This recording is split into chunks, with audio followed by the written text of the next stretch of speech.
Pemirsa, terima kasih Anda masih menyaksikan Berita Papua. Dan bagi Anda yang baru bergabung bersama dengan kami, akan kami sajikan kembali 3 berita utama kami hari ini.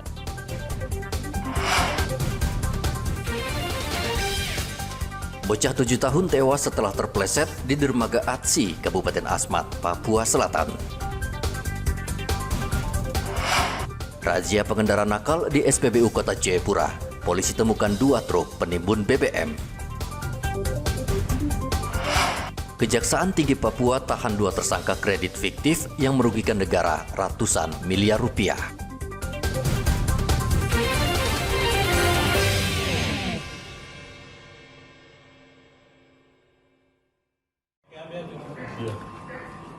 Setelah menjalani pemeriksaan selama 3 jam, penyidik Kejaksaan Tinggi Papua Sabtu lalu menahan 2 tersangka korupsi Bank Papua cabang Enarotali. Kedua tersangka diduga terlibat dalam kasus kredit fiktif yang merugikan negara 188 miliar rupiah. Penyidik menemukan modus kedua tersangka dengan cara mendirikan 4 perusahaan palsu untuk mendapatkan kredit modal kerja dari Bank Papua. Kasus korupsi ini terjadi pada tahun 2016 hingga 2017. Dan untuk mengungkap kasus ini, Kejaksaan Tinggi memeriksa lebih dari 30 orang saksi. Kaitan dengan KMK konstruksi. Nah, namun dalam kegiatannya konstruksi yang dijadikan dasar itu ternyata fiktif. Nilai nilai pinjaman yang dilakukan sebesar 188 miliar. Ini dengan bank apa tadi, Pak? Bank BPD Papua. Cabang mana? Cabang Enarotali.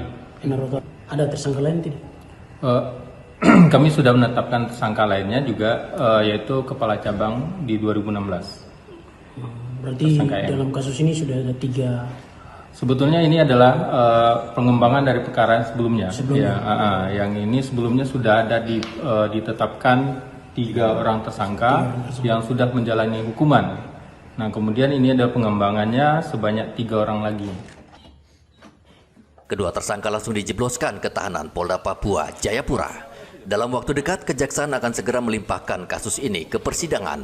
2 tersangka diancam Undang-Undang Tindak Pidana Korupsi serta Tindak Pidana Pencucian Uang.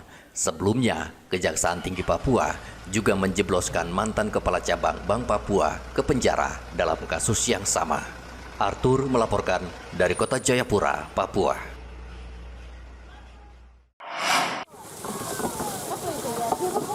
Warga Kampung Asmat di Jalan Nowari, Merauke, Papua Selatan berebutan air bersih. Di kampung itu air bersih memang sulit ditemukan, apalagi di saat kemarau. Sudah 3 bulan warga di kampung ini kesulitan mendapatkan air bersih. Polres Merauke sengaja membawa 2 tangki air untuk membantu warga di kampung ini.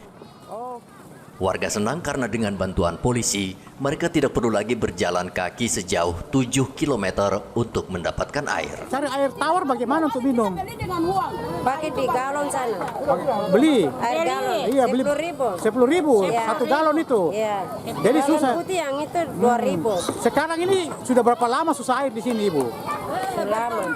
Sudah bertahun-tahun di sini. Anak-anak sudah besar. Sudah besar. Sekarang ini kan polisi ada bantu kasih air. Tahu bagaimana Ibu punya perasaan? Senangkah? Susah. Senang mau cari air di mana, Bapak?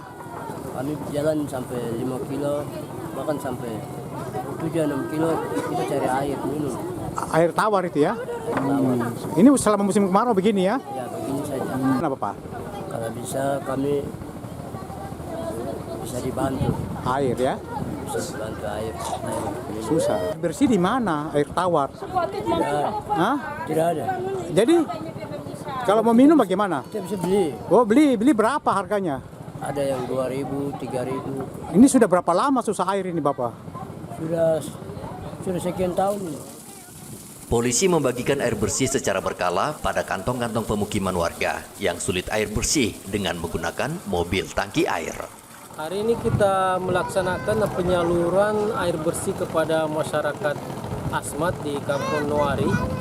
Kami menyiapkan 2 mobil tangki yang berisi 12.000 liter. Secara berkala kita akan laksanakan karena kita tahu bersama bahwa di Kampung Nuari ini terjadi kelangkaan air bersih terutama kepada masyarakat asli. Polisi akan terus membantu warga yang kesulitan air bersih seperti di kawasan Gudang Arang dan Semangga.